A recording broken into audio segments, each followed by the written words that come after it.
Hello guys, कैसे हैं आप लोग। आशा है आप लोग बढ़िया होंगे। मैं बता दूं, मैं भी बढ़िया हूं।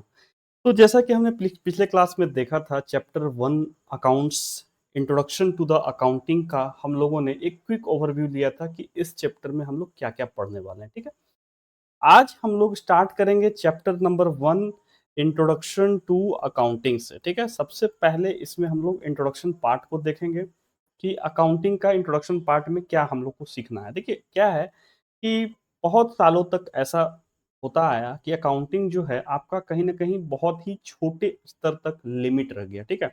जस्ट आप रिकॉर्ड कीपिंग फंक्शन तक लिमिट रह गया। ठीक है? अकाउंटिंग को कहाँ तक लिमिट रह गया, तो आपको बस उसको रिकॉर्ड करने तक, ठीक है, सीमित रह गया। लेकिन जिस तरह से बिज़नेस एनवायरनमेंट में चेंज हो रहा है, क्या हो रहा है? बिज़नेस एनवायरनमेंट में चेंज हुआ, तो जो आपका रोल है, ठीक है, और function of the accountant, accountant का जो भी फंक्शंस है, उसका जो काम है, उसका जो वर्क है, पहले कुछ और होता था, बही खाता लिखना होता था। लेकिन जिस तरह से चेंजिंग बिजनेस इन्वायरमेंट हो रहा है या कंप्यूटर का ज़माना जिस तरह से आ रहा है, अकाउंटिंग जो है अब बहुत उसका स्तर बढ़ चुका है। ठीक है? इट्स नॉट जस्ट कि बुक कीपिंग तक रह चुका है। बुक कीपिंग क्या होता है? बुक कीपिंग जस्ट है कि आपको सिंपल रिकॉर्ड को मेंटेन करना, ठीक है? वो होता है बुक कीपिंग, ठीक है? लेकिन सिर्फ़ और सिर्फ़ बुक कीपिंग को तक ही अब अकाउंटिंग जो है सीमित नहीं रह गया है, बल्कि इसके आगे भी बहुत कुछ, जैसे फाइनेंशियल रिपोर्ट को बनाना, बिजनेस के बड़े-बड़े डिसीजन लेना, बहुत सारे जो भी इंटरेस्टेड यूज़र्स हैं, उन तक इन्फॉर्मेशन पहुँचाना, ठीक है? फाइनेंस के डिसीजन लेना, साथ ही साथ फ्यूचर को फ़ोरकास्ट करना, बिज़नेस में पैसा कितना डालना चाहिए, किससे पैसा उधार लेना चाहिए, कौन पैसा उधार देगा, नहीं देगा, लोन से रिलेटेड ईच एंड एवरीथिंग अब अकाउंटिंग पे डिपेंड हो गया है। अकाउंटिंग का दायरा इस तरह से बहुत कुछ बढ़ चुका है, ठीक है? कहता है देखिए बहुत सारे एक्टिविटीज़ हैं, ठीक है? अब एक्टिविटीज़ बहुत तरह के होते हैं। एक होता है 2 तरह से एक्टिविटीज़ आप ब्रॉडली लेके चलो, ठीक है? एक आप लेके चलो कि बिज़नेस के एक्टिविटी होते हैं, ठीक है? एक कौन से एक्टिविटीज़ हो गए आपके? एक हो गए बिज़नेस के एक्टिविटीज़ हो गए, दूसरा होता है non business activity. Business activity में क्या होता है? जो जहाँ जिसका मोटिव क्या है? प्रॉफ़िट कमाना। इसका मोटिव क्या है? प्रॉफ़िट अर्न करना, ठीक है? ये बिज़नेस का मोटिव होता है। ठीक है? तो जो भी बिज़नेस एक्टिविटीज़ हैं, तो बिज़नेस एक्टिविटीज़ में एक आपका मैन्युफैक्चरिंग हो सकता है, जिसमें आपको कुछ बनाना है या फिर उसको ट्रेड करने का काम, ठीक है? इधर-उधर सप्लाई करना, सेल करना, वो ट्रेडिंग में आ गया, ट्रेडिंग एक्टिविटी में आ गया, ठीक है? तो या तो बिज़नेस एक्टिविटी होगा, चाहे non business activity. Non business activity का मतलब क्या हो गया? वो एक्टिविटी जिसमें बिज़नेस, इसका मोटिव जो है, इसका मोटिव आपका बिज़नेस करना नहीं है, मोटिव आपका प्रॉफ़िट अर्न करना नहीं है।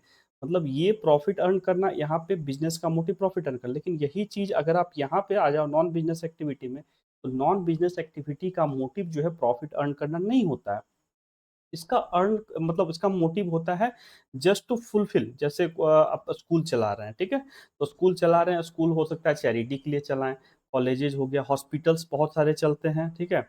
लाइब्रेरी चलता है, क्लब चलता है, टेम्पल्स रन होते हैं जो चैरिटी वगैरह करने के लिए होते हैं, पॉलिटिकल पार्टीज़ रन करते हैं, तो ये सब इनका जो मोटिव होता है, वो प्रॉफिट अर्न करना नहीं होता है, ठीक है? तो इनको भी, क्योंकि इनको भी क्या करना होता है, इनको भी अकाउंट्स प्रिपेयर करने होते हैं। क्यों प्रिपेयर करने होते हैं? द सिंपल रीज़न कि यहाँ पे मनी का ट्रांज़ैक्शन इन्वॉल्व है। तो एक ब्रीफ में आपको मैंने बता दिया कि भैया कहीं भी अगर मनी इन्वॉल्व है, कहीं भी मनी इन्वॉल्व है, तो वहाँ पे अकाउंटिंग करना पड़ेगा, अकाउंटिंग की ज़रूरत वहाँ पे है। इसीलिए अकाउंटिंग को लैंग्वेज ऑफ द बिज़नेस भी कहा जाता है, ठीक है? अ, इसका बेसिक फंक्शन क्या है? देखिए लैंग्वेज ऑफ द बिज़नेस क्यों कहा जाता है? लैंग्वेज ऑफ द बिज़नेस इसलिए कहा जाता है क्योंकि इसको आप कम्युनिकेट करने में आपको सहायता मिलता है। अकाउंटिंग से आप कहीं न कहीं जो भी इंटरेस्टेड यूज़र्स हैं, जो भी users of the accounting information के जो भी यूज़र्स हैं, उनको आप इसको क्या कर सकते हैं, इसके रिज़ल्ट को उनको कम्युनिकेट कर सकते हैं। कम्युनिकेट करने में हेल्प मिलता है। अब कम्युनिकेट करने से क्या होगा? तो वो एक रीज़नेबल डिसीज़न बना सकते हैं कि भैया देखिए, सबसे पहली बात, अगर अकाउंटिंग किसी भी कोई कंपनी है, ठीक है? सपोज़ कोई कंपनी है, उस कंपनी का अगर बहुत अच्छा ग्रोथ है, बहुत बढ़िया उसका सब कुछ है, ठीक है? मान लेते हैं प्रॉफ़िट बहुत ही उसका हाई होते चला गया है, ठीक है? ईयर ईयर के हिसाब से फर्स्ट ईयर में कुछ, सेकंड ईयर में कुछ, थर्ड ईयर में, फोर्थ ईयर में, इस तरह से ईयर बाय ईयर उसका प्रॉफिट जो है अप गया है। तो क्या करेंगे जो भी यूजर्स होंगे, यूजर्स में क्या देखो, यूजर्स में थोड़ा सा समझिएगा इसको। यूजर्स में आपके कौन आएंगे? तो यूजर्स में आपके लेंडर आएंगे, ठीक है, बैंक आएगा, ठीक है, क्रेडिटर आएंगे, क्रेडिटर लेंडर एक ही हो गया है ना। तो ये सब, ठीक है, फिर आपका गवर्नमेंट भी होता है। कई बहुत, तो जो बैंक होता है, मान लीजिए बैंक का ही चलिए हम लोग एक उदाहरण के तौर पर ले लेते हैं। तो बैंक क्या करती है बेटा, बैंक आपको लोन देती है। बैंक क्या करती है? लोन देती है। तो बैंक भी देखेगी ना, हाँ कौन सा कंपनी है, ये ईयर बाय ईयर इसका प्रॉफिट अच्छा होते चला जा रहा है।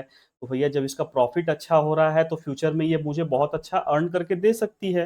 अर्न करके दे सकती है तो इसको लोन सैंक्शन करने में मुझे कोई प्रॉब्लम नहीं है। तो बैंक भी देखती है आपका क्या, अकाउंट्स को देखेगी। आपके अकाउंट्स को देखेगी तो जिससे कि वो कल को फ्यूचर में आपको लोन सैंक्शन करने में बैंक को भी हेल्पफुल हो सकता है। बैंक के लिए भी ये अकाउंटिंग जरूरी है।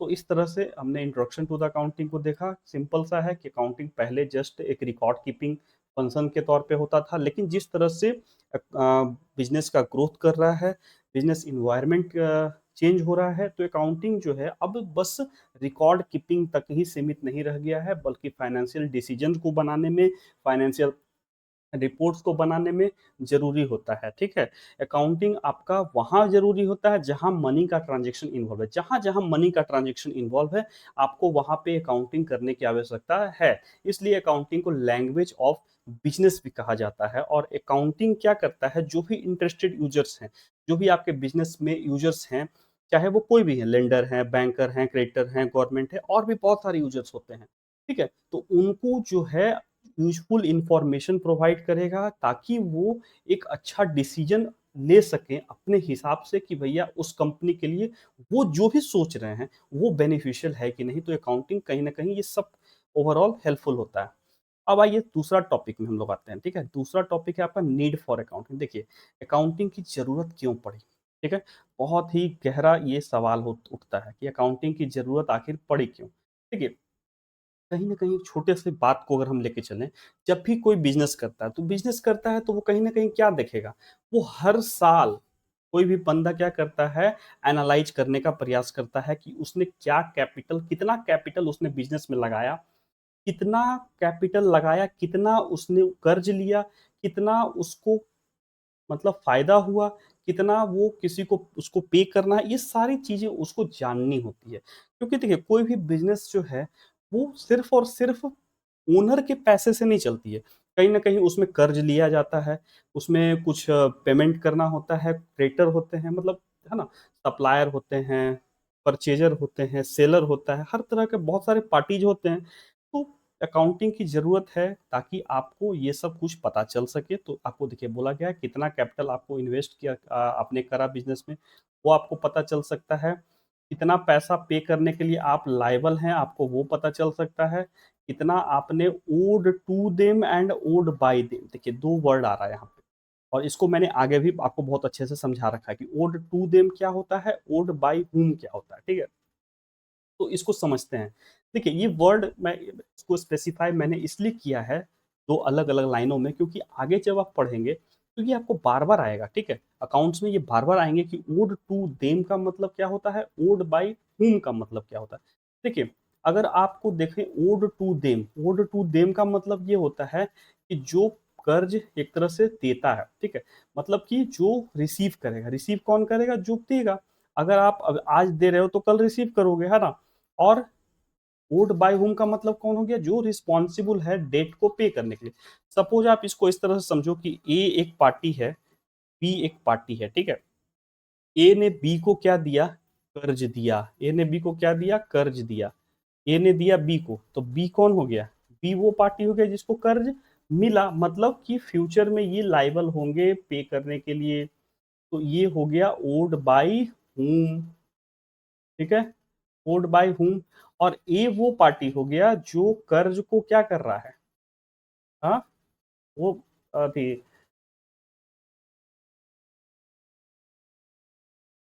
हम्म, जो कर्ज दे रहा है, ठीक है, लाइक क्रेडिटर, तो ये कर्ज दे रहे हैं। तो ये हो गया ओड टू देम, मतलब सीधा-सीधी आप समझिए, जो पर्सन कर्ज दे रहा है, वो हो गया owed to them. Owed to them मतलब फ्यूचर में इसको पैसा रिसीव होना है। आज दे रहा है, कल रिसीव करेगा, तो सीधा-सीधी समझना है। आप अगर इस तरह से इतना अच्छे मतलब कि आप डेप्थ नहीं समझ सकते हैं, तो आप इस प्रकार से समझ सकते हैं कि अगर आपका ओड टू देम है, मतलब जो पैसा दे रहा है, और ओड बाय व्हॉम है, मतलब जो जिसने कर्ज को लिया, जो कर्ज लिया वो ओड बाय व्हॉम हो गया, जो कर्ज दिया वो ओड टू देम हो गया, सीधा-सीधी। आप इसको इस एग्जांपल से समझ सकते हैं। ए एक पर्सन है, इसने बी को कर्ज दिया, तो एक ए ने कर्ज दिया, तो ए क्या हो गया? Owed to them. और बी कौन हो गया? Owed by whom. तो यही देखिए, इसी में आ गया ना आपका लाइक क्रेडिटर, लेंडर या कोई भी पर्सन जो इंटाइटल्ड है टू कलेक्टेड डेट मतलब कि आज देगा, कल उसको कलेक्ट करने के लिए इंटाइटल्ड है। तो वहीं ओड बाय हुम का मतलब क्या हो गया? डेटर, बोरोअर या कोई भी पार्टी जो लाइबिलिटी को होल्ड कर रहा है, मतलब जिसने कर्ज लिया। ठीक है, समझ में आ गया यहाँ तक बात? अब देखिए, यहाँ के बाद अब हम लोग आगे चलते हैं। अब कहता है प्राइमरी नीड, अकाउंटिंग आप पढ़ रहे हैं तो उसका नीड क्या है? ठीक है, प्राइमरी नीड क्या है? देखिए, सबसे पहला आपका फाइनेंशियल ट्रैकिंग। ट्रैक करना मतलब आप समझते हैं, ट्रैक करना मतलब क्या होता है कि क्या चीज कहाँ है पे है। ठीक है, जैसे गाड़ी में देखते हैं ट्रैकिंग डिवाइस लगाया जाता है ना? तो उससे क्या पता चलता है कि गाड़ी अभी कहाँ पे है, कहाँ जाएगी, कहाँ से आ रही है, ये सब कुछ पता चलता है। तो वही चीज आपको यहाँ पे बोला है फाइनेंशियल ट्रैकिंग, मतलब आप फाइनेंस को ट्रैक कर सकते हैं। ठीक है, फाइनेंस को ट्रैक करने का काम आपको कौन करता है? अकाउंटिंग करता है, जिसमें आप इनकम, एक्सपेंसेस इन सभी को रिकॉर्ड करते हैं और आप एग्जैक्टली ये बता सकते हैं कि कितना पैसा आया और कितना पैसा गया, how much money is coming in and going out. इसको बोलते हैं फाइनेंशियल ट्रैकिंग, मतलब ट्रैक करना। जस्ट लाइक आप गाड़ी में जिस तरह से ट्रैक करते हैं, आप लोकेशन डिवाइस से ट्रैक करते हैं, है ना? मोबाइल से भी ट्रैकिंग आप करते हैं ना लोकेशन की, ये लोकेशन यहाँ है, ये लोकेशन की दूरी यहाँ से यहाँ है, तो उस तरह से फाइनेंशियल यानी कि मनी को ट्रैक करना का काम कौन करता है? अकाउंटिंग करता है। ठीक है, वो ये बताता है कि कितना इनकम आया, कितना इनकम गया। तो this is the need for accounting. Accounting क्यों जरूरी है? फाइनेंशियल ट्रैकिंग के लिए। दूसरा है परफॉर्मेंस को इवैल्यूएट करने के लिए। अकाउंटिंग क्यों ज़रूरी है? आपके ग्रोथ को एक्सेस करने के लिए, आपके प्रॉफिट देखिए, प्रॉफिटेबिलिटी आ गया ना? प्रॉफिटेबिलिटी एंड ग्रोथ, प्रॉफिटेबिलिटी को और ग्रोथ को एक्सेस करने के लिए अकाउंटिंग ज़रूरी है। ठीक है? और ये कैसे पता चलता है? इसमें देखिए, एक बैलेंस शीट बनता है, एक इनकम स्टेटमेंट बनता है। इनकम स्टेटमेंट में आप प्रॉफिट लॉस को जानते हैं, प्रॉफिट या लॉस को आपको पता चलता है। और बैलेंस शीट में क्या पता चलता है? कितना एसेट है, कितना लायबिलिटी है। ठीक है, ये सब कुछ आपको आगे अच्छे से आएगा। ठीक है, तो बैलेंस शीट में मोटा मोटी अभी आप जान लीजिए कि एसेट क्या हो, कितना हो है आपके पास और कितना लायबिलिटी है। देखिए, जो एक आइडल माना जाता है एसेट और लायबिलिटी का, सीधा-सीधी आप समझिए कि 2:1 का रेशियो आपके पास आइडल माना जाता है। इट मीन्स कोई भी कंपनी को अच्छा कब बोला जाता है, या फर्म है या कंपनी है, उसको अच्छा तब बोला जाता है जब उसके पास एक हिस्सा क्या हो, उसके पास एक हिस्सा ओनर का हो। एक हिस्सा किसका हो? ओनर का हो, और उसका 2 हिस्सा माने उससे डबल आप डेट ले सकते हैं, तब तक तो आपको माना जाता है कि आप एक अच्छा कंपनी रन कर रहे हैं, आप एक अच्छा फर्म चला रहे हैं। ठीक है? Well done. यहाँ तक कोई भी पर्सन, चाहे वो बैंक है, ठीक है? कोई भी क्रेडिटर है या कोई भी पर्सन है, वो आपकी कंपनी में, आपके फर्म में इंटरेस्ट दिखाएगा, वेल डन। लेकिन ज्यों ही अगर आपका ये डेट, ठीक है, 2:1 से ज़्यादा है, मतलब ये डेट अगर 3:1 रहा, तो तब भैया कोई भी पर्सन, कोई भी लेंडर आपके यहाँ इन्वेस्ट करने से कतराएगा, कोई भी पैसा आपको देने से कतराएगा। ठीक है? तो आपको आइडल रेशियो होता है 2:1 का, मतलब 2 हिस्सा डेब्ट और 1 हिस्सा ओनर का होना चाहिए, तब तक तो आप सेफ हैं। ठीक है? तो ये चीज़ आपको कहीं न कहीं इवैल्यूएट करने में, परफॉर्मेंस को इवैल्यूएट करने के लिए भी अकाउंटिंग ज़रूरी है। चलिए आगे बढ़ते हैं। आगे है स्ट्रैटेजिक डिसीजन मेकिंग। देखिए, स्ट्रैटेजिक डिसीजन मेकिंग में क्या बोलता है कि अगर आप अकाउंटिंग बनाते हैं, अकाउंटिंग बनाने से आपको क्या पता चलता है? आपका प्रॉफिट पता चलता है, आपका एसेट पता चलता है, आपका लायबिलिटी पता चलता है, आपका इनकम, एक्सपेंस सब चीज़ पता चलता है। तो इससे कहीं न कहीं आप क्या कर सकते हैं, अगर आज आपका प्रॉफिट अच्छा है, तो आप फ्यूचर ट्रेंड तो समझ सकते हैं। मान लीजिए आज के डेट में आपका प्रॉफिट अच्छा नहीं है कंपनी का, तो आज के डेट में अगर प्रॉफ़िट अच्छा नहीं है आपके कंपनी का, तो आप क्या देखेंगे? नहीं, नहीं, फ्यूचर में मेरा प्रोडक्ट सही नहीं चलेगा, मेरी कंपनी अच्छे से रन नहीं करेगी या मुझे ऐसे-ऐसे चेंजेज़ करने होंगे, ठीक है? तो ये सब चीज़ें आप देखेंगे तो कहीं न कहीं आज के प्रॉफ़िट से, आज के एसेट से, आज के इनकम और एक्सपेंस से, ठीक है? आप फ्यूचर का ट्रेंड समझ सकते हैं कि फ्यूचर में मुझे किस तरह से इस चीज़ को मैनेज करके चलना है। आप अकाउंट्स से आप क्या कर सकते हैं, आप अपने इनकम और एक्सपेंसेस के जो भी आप देखेंगे, उससे आप क्या कर सकते हैं, कैश फ्लो को मैनेज कर सकते हैं, आप बजट सेट कर सकते हैं, ठीक है? तो ये सभी चीज़ें आप कर सकते हैं। तो ये हो गया strategic decision making, this is one of the need of for accounting. चौथा आपका आता है सिक्योरिटी फंडिंग। देखिए, सिक्योरिटी फंडिंग में क्या होता है कि आप क्या करते हैं, अगर आपके आज के रिपोर्ट के हिसाब से, मैंने अभी बताया ना सर 2:1 का डेट रेशियो होना चाहिए, है ना? 2:1 का जैसे मैंने बताया आइडियल डेट रेशियो होना चाहिए, तो यही रेशियो आपका देखेगी कौन? बैंक देखेगी, इन्वेस्टर देखेंगे और इससे आपका फाइनेंशियल स्टेबिलिटी को पता कर सकते हैं कि भैया कितना स्टेबल है आपका बिज़नेस। अगर 2:1 का रेशियो मेंटेन कर रही है तब तो ठीक है, कोई भी आपको लोन दे सकती है, कोई भी पैसा आपको आपके बिज़नेस में लगा सकती है, ठीक है?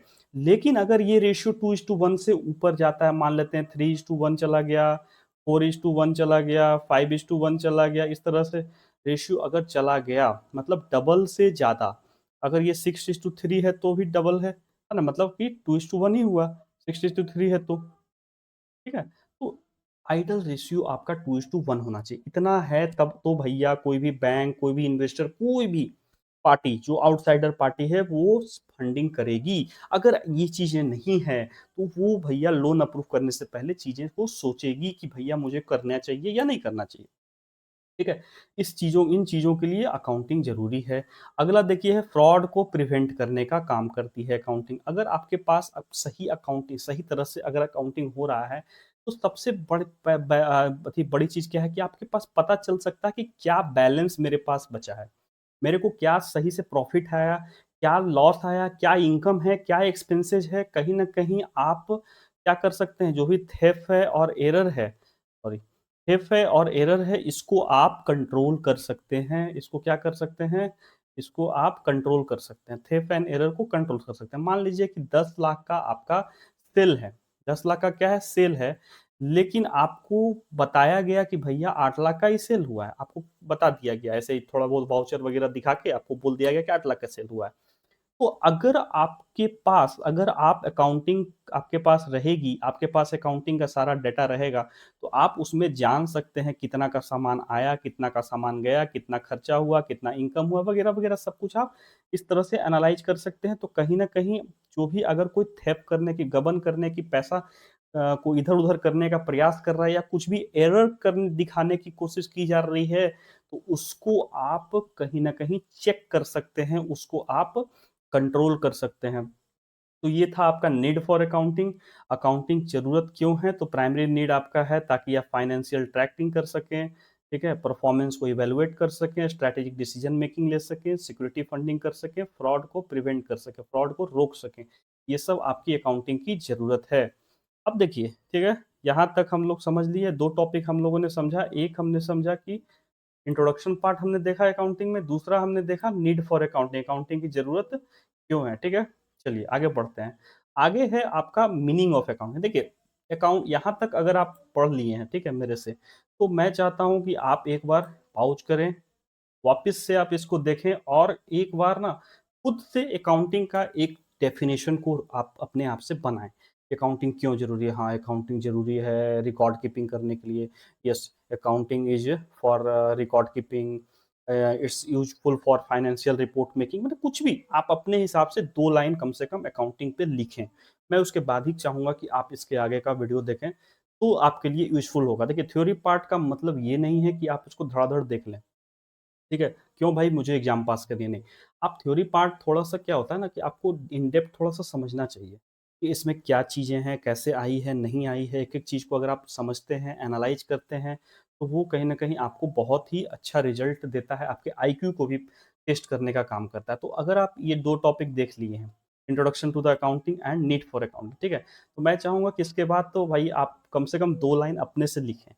ठीक है? इसको आप नहीं तो फ़िर पॉज़ करें, एक बार फिर से पढ़ें और 2 लाइन खुद से लिखें। ठीक है? अकाउंटिंग के बारे में खुद से 2 लाइन लिखें और उसके बाद आगे का पार्ट आप पढ़ें।